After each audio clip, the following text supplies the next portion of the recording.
जैसे जैसे दूसरा टेस्ट मैच अभी खत्म हुआ इंग्लैंड और इंडिया का, यार क्या खेले हैं वो। ऐसा लग रहा था कि मतलब शानदार क्रिकेट देखने को मिली। मतलब ना सिर्फ कप्तान शुभमन गिल खेला, बल्कि जायसवाल हो गया। अब ये नहीं बोलिएगा कि वो बाबर आजम से बड़ा प्लेयर है। मैंने नहीं कहा, मैंने कहा बाबर और वो सेम एज के तो नहीं है। खैर बाबर एज के नहीं है। अब ये मुझसे कोई नहीं बोला कि गिल बहुत बड़ा प्लेयर है। बाबर आजम की उससे बहुत अच्छी परफॉर्मेंस अभी उसने मैं स्टैट्स के हिसाब से बात कर रहा हूं। मैं क्या कहना चाहते हैं आप, हमें समझ नहीं आया। इंडिया के पीछे हाथ धोके पड़ा हुआ है, शुभमन गिल 100 पे 100 लगा रहा है, तनवीर भाई साहब को पता नहीं क्या है, उस बेचारे को ताने मारे जा रहे हैं। अरे क्या ये क्रिकेट तो बहुत ऊपर चली गई। लेकिन अभी जिस तरह रोहित के और विराट के जाने का तो उनकी क्रिकेट में डाउनफॉल तो आया ना, नजर आया। कोई भी डाउनफॉल नजर नहीं आया। कप्तान यंग, मुझे बताइए इसमें सीनियर लड़का है कौन? सही जडेजा जिसको आप केएल राहुल आप कह सकते हैं पुराना प्लेयर है वो। केएल राहुल भी कहाँ इतना जडेजा आप कह सकते हैं जो कि, लेकिन वो भी कोई स्टालवर्ट नहीं है वहाँ का। वो कोई टीम का विराट कोहली या वो रोहित शर्मा नहीं है। लेकिन कहने का मतलब ये है कि उनकी यंग टीम है, उसके बाद वो इतना जबरदस्त क्रिकेट खेली। उनकी क्रिकेट तो बहुत ऊपर चली गई है। और मैं शुरू से एक बात कह रहा हूँ कि उन्होंने जो अपनी क्रिकेट में जो इन्वेस्टमेंट की है ना फाइनेंशियल, उन्होंने सिर्फ cricket grounds, arrangements, quality infrastructure पे इनफैक्ट उनके स्टेडियम्स और ग्राउंड्स देखिए कहां से कहां चले गए। उनकी क्रिकेट, फिर उन्होंने क्या किया, अपने क्रिकेट के स्टैंडर्ड को इतना बढ़ाया कि आज एक यंग इंडिया की टीम, जो कि सब कॉन्टिनेंट की टीम को जाके इंग्लैंड में प्रॉब्लम होती है, 5 दिन की क्रिकेट बड़ी मुश्किल क्रिकेट होती है। टेस्ट है। हाँ, इसीलिए तो उसका नाम टेस्ट क्रिकेट रखा गया है। उसमें अपना टैलेंट टेस्ट होता है, आपका कैलिबर टेस्ट होता है, आपका टेम्परमेंट टेस्ट होता है। टेस्ट होती है। तनवीर अहमद ने एक स्टेटमेंट दिया, वो जरा मतलब मैं देख रहा हूँ कि यार वाकई में ऐसा हुआ है। मैं क्या यहाँ पे बोलूँ भाई इन लोगों को, मतलब यार जलने की भी भाई कोई लिमिट होती है। इन लोगों ने भाई वो लिमिट ही क्रॉस कर दी है। पाकिस्तान क्रिकेट बोर्ड ने चंद गलतियां ऐसी की हैं जिसमें जुल्करनैन हैदर, जिसके अंदर उमर अकमल, जिसके अंदर तनवीर अहमद, जिसके अंदर अहमद शहबाज, कुछ ऐसे प्लेयर्स को पाकिस्तान ने मौका दे दिया। बात आखिरी की मैं वहीं से पिक करूंगा, don't give up on this. Give up तो ये इंडिया और शुभमन गिल की टीम ने नहीं किया। क्या कमबैक किया वहीद भाई? कमबैक हो तो इस ऑर्डर का हो। Edgbaston never ever won before, Chetan Sharma taking a 10 for in 1986, this Akashdeep. Second test match में जिस तरीके से टीम इंडिया ने विक्ट्री विन हासिल किया है और कप्तान शुभमन गिल ने जिस तरीके से कप्तानी और बैटिंग किया है, देखकर तनवीर अहमद अभी भी बाबर आजम को शुभमन गिल से बेटर बता रहे हैं। तो पाकिस्तानी मीडिया इस कदर तनवीर अहमद को धो डाला है कि तनवीर अहमद को कुछ समझ में नहीं आ रहा है। और जिस तरीके से टीम इंडिया ने विक्ट्री विन हासिल किया है, देखकर पाकिस्तानी मीडिया हैरान और परेशान है कि इंग्लैंड में जाकर इंग्लैंड को 336 रन से हराना कोई मामूली बात नहीं है। और तनवीर अहमद को इस बात पर पाकिस्तानी मीडिया धो डाला है कि पूरे करियर में बाबर आजम को इंग्लैंड में एक भी शतक नहीं है, जबकि यहाँ Shubman Gill back to back वो भी कप्तान बनके 2 सेंचुरी लगा दिए हैं। और पहले इनिंग में तो उन्होंने डबल 100 कर दिया है, जबकि दूसरी इनिंग में 161 रन की शानदार पारी खेला है। तो किस तरीके से तनवीर अहमद को पाकिस्तानी मीडिया धो डाला है। जैसे जैसे दूसरा टेस्ट मैच अभी खत्म हुआ इंग्लैंड और इंडिया का, यार क्या खेले हैं वो। ऐसा लग रहा था कि मतलब शानदार क्रिकेट देखने को मिली। मतलब ना सिर्फ कप्तान शुभमन गिल खेला, बल्कि जायसवाल हो गया। अब ये नहीं बोलिएगा कि वो बाबर आजम से बड़ा प्लेयर है। मैंने नहीं कहा, मैंने कहा बाबर और वो सेम एज के तो नहीं है। खैर बाबर एज के नहीं है। अब ये मुझसे कोई नहीं बोला कि गिल बहुत बड़ा प्लेयर है। बाबर आजम की उससे बहुत अच्छी परफॉर्मेंस अभी उसने मैं स्टैट्स के हिसाब से बात कर रहा हूं। मैं इस टाइम फॉर्म के हिसाब से बात नहीं कर रहा। फॉर्म तो बहुत ही आउटस्टैंडिंग उसकी चल रही है ना, आती है एक किसी ना किसी प्लेयर की इतनी बड़ी फॉर्म आती है, वो उसकी चल रही है। ठीक है, आएगा आउट ऑफ फॉर्म, ये भी होगा आउट ऑफ फॉर्म, ऐसा हो ही नहीं सकता। अच्छा ठीक है। तो वो जो बैटिंग कर रहा है, एक्स्ट्राऑर्डिनरी बैटिंग कर रहा है। जायसवाल ने बड़ी जबरदस्त बैटिंग की, उसके बाद नीचे जडेजा ने और भी देखिए, अर्शदीप ने बॉलिंग की, सिराज मैं उस तरफ आ रहा हूं। देखिए इसमें तो दो राय है ही नहीं, उसने एक्स्ट्राऑर्डिनरी बैटिंग, वो तो आप कह ही नहीं सकते। लेकिन वो बैटिंग अच्छी करने का रीजन ये है क्योंकि इंग्लैंड के बॉलर्स ने अच्छी बॉलिंग की ही नहीं है। उसकी रीजन ये है क्योंकि उनकी हाइट ज्यादा है, उनकी लेंथ बहुत पीछे थी। ये जो विकेट थी ये सिर्फ ये विकेट जो थी ये सिर्फ नए बॉल का विकेट था। अगर आपने नया बॉल अच्छा यूटिलाइज कर लिया, जगह पे बॉल कर लिया, तो आप बैट्समैनों को मुश्किल में डालोगे। इंडिया के बॉलर्स की हाइट छोटी थी, उनको स्विंग सीम अच्छा करना आता था, उनकी लेंथ आ गई थी, जिसकी वजह से नहीं कोच का कोई कमाल नहीं था। नहीं कोच बॉलिंग कोच तो मॉर्निंग मॉर्कल है, मॉर्निंग मॉर्कल का कमाल मैं कह सकता हूं, मॉर्निंग मॉर्कल। लेकिन बात ये है, मैं उसको टीम से फारिग करने की बात कर रहा हूं। आप तरीका नहीं है। तो सही। इतना नहीं, कोच नहीं, है, इतना बड़ी टीम का कोच है। उनकी जबरदस्त लाइन और लेंथ की वजह से इंग्लैंड के बैट्समैनों को प्रॉब्लम हुई है। चलो और ठीक है, उनके लाइन और bowlers की लेंथ पीछे थी जिसमें प्रॉब्लम लाइन और लेंथ तनवीर अहमद आपको पता है मेरी तरह बाबर का बहुत बड़ा फैन है, लेकिन तनवीर में और मुझ में बहुत बड़ा फर्क है। मैं वो खिलाड़ी नहीं हूँ, वो बंदा नहीं हूँ, वो फैन नहीं हूँ, सॉरी मैं वो फैन। इंडिया की क्रिकेट तो बहुत ऊपर चली गई लेकिन है। अभी जिस तरह रोहित के और विराट के जाने का तो उनकी क्रिकेट में डाउनफॉल तो आया ना, नजर कोई भी आया। डाउनफॉल नजर नहीं आया। कप्तान यंग, मुझे बताइए इसमें सीनियर लड़का है कौन? सही। जडेजा जिसको आप केएल राहुल को आप कह सकते हैं पुराना प्लेयर है वो। केएल राहुल भी कहाँ इतना जडेजा आप कह सकते हैं जो कि, लेकिन वो भी कोई स्टालवर्ट नहीं है वहाँ का। वो कोई टीम का विराट कोहली या वो रोहित शर्मा नहीं है।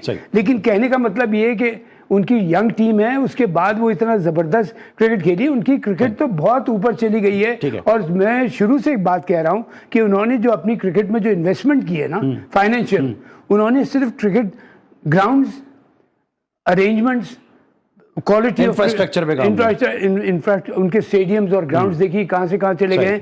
उनकी क्रिकेट, फिर उन्होंने क्या किया, अपने क्रिकेट के स्टैंडर्ड को इतना बढ़ाया कि आज एक यंग इंडिया की टीम, जो कि सब कॉन्टिनेंट की टीम को जाके इंग्लैंड में प्रॉब्लम होती है। 5 दिन की क्रिकेट बड़ी मुश्किल क्रिकेट होती है। टेस्ट है। हाँ, इसीलिए तो उसका नाम टेस्ट क्रिकेट रखा गया है। उसमें अपना टैलेंट टेस्ट होता है, आपका कैलिबर टेस्ट होता है, आपका टेम्परमेंट टेस्ट होता है, हाँ, सारी फिटनेस टेस्ट होती है। तो वो सारी चीजों का मजबूरा है। Don't give up on this. Waheed भाई, जो आपने की ना बात आखिरी की, मैं वहीं से पिक करूंगा, don't give up on this. Give up तो ये इंडिया और शुभमन गिल की टीम ने नहीं किया। क्या कमबैक किया वहीद भाई। कमबैक हो तो इस ऑर्डर का हो। Edgbaston never ever won before, Chetan Sharma taking a 10 for in 1986, this Akashdeep repeating that after 39 years, India winning for the first time, Shubman Gill scoring 430। उस एफर्ट को किस तरह देखते हैं? वहां भी जरा हार नहीं मानी गई। अब मैं थोड़ा सरप्राइज ये हुआ था अली के, बहुत बड़ी विन है इंडिया के लिए, 336 रन से जीता है। लेकिन I was a bit surprise by the pitches prepared for the first 2 test matches, क्योंकि अगर आप लीड्स भी देखो, एजबेस्टन भी देखो, तो वो पिचेस जो थी वो मोर ओरिएंटेड टुवर्ड्स सब कॉन्टिनेंटल कंडीशंस थी। उसमें इंडिया का कोई कसूर नहीं है। इंडिया तो, ये तो इंग्लैंड वालों का सारा है कि वो किस टाइप के पिचेस बनाते हैं। But I think I was a bit surprised by the type of pitches they prepared. But I tell you one thing, ये जो वेस्टर्न की पिच थी ना, ये बहुत अच्छी टेस्ट पिच थी। मतलब इसमें आप देखो, बड़ा रेयरली आपको ऐसा टेस्ट मैच मिलेगा जहां पर इतने बड़े बड़े स्कोर्स होते हो, जहां पर विकेटें भी गिर रही है, एक बॉलर 10 विकेटें भी ले रहा है, 6 विकेटें भी ले रहा है। तो प्रॉपर एक टिपिकल एक टेस्ट पिच थी। एंड आई थिंक कि जहां इंडिया ने मारा है इंग्लैंड को, वो बैटिंग में मारा है। मतलब शुभमन गिल ने ही इतना रन्स कर दिए, 400। आप मतलब एक ही मैच में 430 रन्स कर जाएं तो फिर बचता क्या है यार। फिर तो ये वैसी बेंच स्टोक्स के लिए मुश्किल पड़ गई। तो I think this test match India realized के मतलब बैटिंग हमारी स्ट्रेंथ है और वो स्ट्रेंथ पे गया है। और उनके बैट्समैनों ने जो है, खास करके शुभमन गिल ने बहुत अच्छी बैटिंग की, ऋषभ पंत ने बहुत अच्छी बैटिंग की। All of them I think they batted very well, Jaiswal batted very well. तो I think it was the batting which eventually got them this test win. लेकिन अच्छा है क्योंकि यू नो आजकल टेस्ट मैचेस जो है अली, वो 3-3, 4-4 दिन में खत्म हो रहे हैं। जो हालत चल रहे हैं, जिस तरह के मतलब हम देख रहे हैं, अभी ऑस्ट्रेलिया वेस्ट इंडीज देख लो, तो वो भी 3 दिन 4 दिन वाला टेस्ट मैचेस है। तो इट्स अ गुड थिंग कि 5-5 दिन टेस्ट गए हैं, रिजल्ट आया है और एंड तक गए हैं टेस्ट मैचेस। पता नहीं था कि क्या होगा, कैसे होगा। तो I think it's a very good sign for test cricket. And Indian cricket का हमें पता ही था यार कि इंडियन क्रिकेट के पास बैकअप टैलेंट तो बहुत है। लेकिन I still, despite this win, मुझे अभी भी थोड़ा सा। सबसे पहले ये बताऊं कि जब भी पापा जीतते हैं बच्चों को खुशी होनी चाहिए, लेकिन जो नालायक औलादें होती हैं उनको दुख होता है। और मैं बात कर रहा हूं तनवीर अहमद, किसी के बारे में बात नहीं कर रहा हूं। मैं बिल्कुल ठीक हूं भाई, कहीं से मेरे ऊपर नहीं आना चाहिए, जब कुछ नहीं आना। हाँ देखो, हुआ कुछ यूं कि हिंदुस्तान की जीत के बाद पाकिस्तान में जहां पर जो है वो लोगों को मिक्स रिएक्शन है। कुछ लोग जो है वो इस टाइम पे क्रिकेट को ही देख रहे हैं, वो क्रिकेट को प्रेज कर रहे हैं। लेकिन मीडिया के अंदर पता नहीं पाकिस्तान के मीडिया को ऐसी कौन सी चुल मची हुई है कि उन्होंने इंडिया जीते तो ट्रोल करना है, इंडिया हारे तो ट्रोल करना है, इंडिया अगर मैच जीत जाए तो बॉल में चिप लगी हुई है, इंडिया ने अगर पाकिस्तान को हरा दिया तो चीटिंग से हरा दिया। लिटरली यही ड्रामा हम कई सालों से देखते आ रहे हैं। और मुझे समझ नहीं आ रहा कि कैसे पाकिस्तान के अपने जो लोग हैं, मेरी पब्लिक से गुजारिश है पाकिस्तान की, क्योंकि पब्लिक बनिस्बत इन मीडिया वालों से ज्यादा समझदार है। पब्लिक को नॉलेज भी है, पब्लिक के पास दिमाग भी है, पब्लिक जो है वो देखती भी है। लेकिन ये जो मीडिया में बैठते हैं, ये सिर्फ वही लोग बैठते हैं जिनको घर में या तो सालन नहीं मिलता, जिनको घर में या तो खाना नहीं मिलता, जिसको घर में रिहाइश नहीं मिलती, वो पगला जाते हैं। और पाकिस्तान के मीडिया में यही टोपी ड्रामा ड्रामा हम पिछले कई सालों से देखते आ रहे हैं। अब हिंदुस्तान ने जो रात को मुकाबला जीता इंग्लैंड के अगेंस्ट, वो बहुत बड़ा मुकाबला था। एशियन कंडीशन के हिसाब से अगर आप देखोगे तो वो पिच बिल्कुल अलग है और कोई भी एशियन कप्तान वहां पर जाकर मैच नहीं जीत पाया है, जो कि शुभमन गिल ने वहां पर करके दिखाया है। शुभमन गिल एक अकलौते ऐसे कप्तान है जिन्होंने एक कैप्टन के मकाम पर जाकर बर्मिंघम में वो मैच भी जीता और सीरीज भी ड्रॉ की। सीरीज यानी कि अभी बराबर है, अभी खत्म नहीं हुई है, अभी इंडिया और जीतेगा और आएगा, इस सीरीज इंडिया जीत जाएगा, टेंशन की बात नहीं है। लेकिन ये चीज पाकिस्तान में तनवीर अहमद साहब से और कुछ और मीडिया एंकर्स हैं उनसे बर्दाश्त नहीं हो रही। मैं उन्हीं को एक्सपोज करने लगा हूं और हिंदुस्तान की जीत के ऊपर बात भी करते थे, डिटेल में वगैरह भी, जिसके अंदर उमर अकमल, जिसके अंदर तनवीर अहमद, जिसके अंदर अहमद शहजाद, कुछ ऐसे प्लेयर्स को पाकिस्तान ने मौका दे दिया जो क्रिकेटर तो बन गए लेकिन औकात उनकी वही वेल्डिंग वाले की रही, औकात उनकी वही टायर शॉप में पंचर वाले की रही, वो दिमाग से पैदल ही रहे।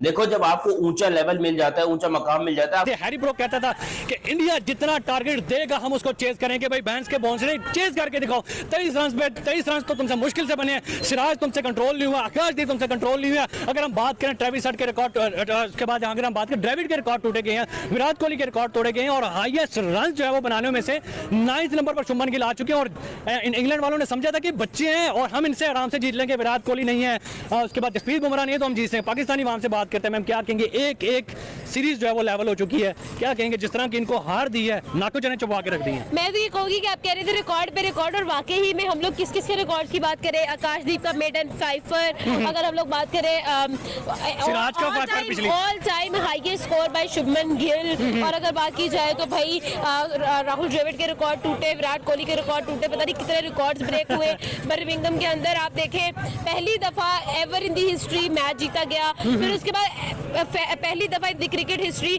1000+ रन इन टेस्ट बने, ठीक है। फिर उसके बाद इतनी सारी चीजें एक साथ हमसे तो हजम भी नहीं हो रही है कि भाई हम जिस तरीके से कप्तान शुभमन गिल कप्तानी करने के बाद सेना कंट्री में जाकर बिना बुमराह, बिना रोहित शर्मा, बिना विराट कोहली को इंग्लैंड में हराना काफी मुश्किल होता है, लेकिन वो कर दिया शुभमन गिल जो कोई ना कर पाया। तो बाबर आजम को कहां से तनवीर अहमद शुभमन गिल के साथ कंपैरिजन करते हैं। पूरे करियर में तो बाबर एक इंग्लैंड में शतक नहीं कर पाए हैं, जबकि यहाँ दोहरे शतक पे शतक ठोके जा रहे हैं शुभमन गिल। तो शुभमन गिल का कुछ अलग लेवल है। तो जिस तरीके से पाकिस्तानी मीडिया बिल्कुल तनवीर अहमद को एक्सपोज करके रख दिए हैं और पाकिस्तानी मीडिया अब ये हैरान और परेशान है कि बिना रोहित शर्मा, बिना बुमराह, बिना विराट कोहली को कैसे शुभमन गिल एक यंग प्लेयर लेके इंग्लैंड में वो भी 336 रन से हरा दिया है। पाकिस्तानी मीडिया को कुछ समझ में नहीं आ रहा है कि भारत का यंग टैलेंट इतना शानदार कैसे खेल रहा है और वो भी सेना कंट्री में जाकर। तो वाकई में शुभमन गिल ने यह साबित कर दिया है कि शुभमन गिल के अंदर कितना टैलेंट से वो भरा हुआ प्लेयर है। बाबर आजम तो शुभमन गिल के आसपास भी नहीं आता है। तो आपको क्या लगता है, वाकई में आने वाला सुपरस्टार शुभमन गिल बनने वाले हैं और बाबर और शुभमन गिल का कोई कंपैरिजन नहीं है? आपका क्या राय है? अपने राय मुझे कमेंट बॉक्स में जरूर बताइएगा। चैनल पे न्यू हो तो चैनल को लाइक और बेल आइकन को प्रेस कर लीजिए ऐसा ही लेटेस्ट अपडेट के लिए।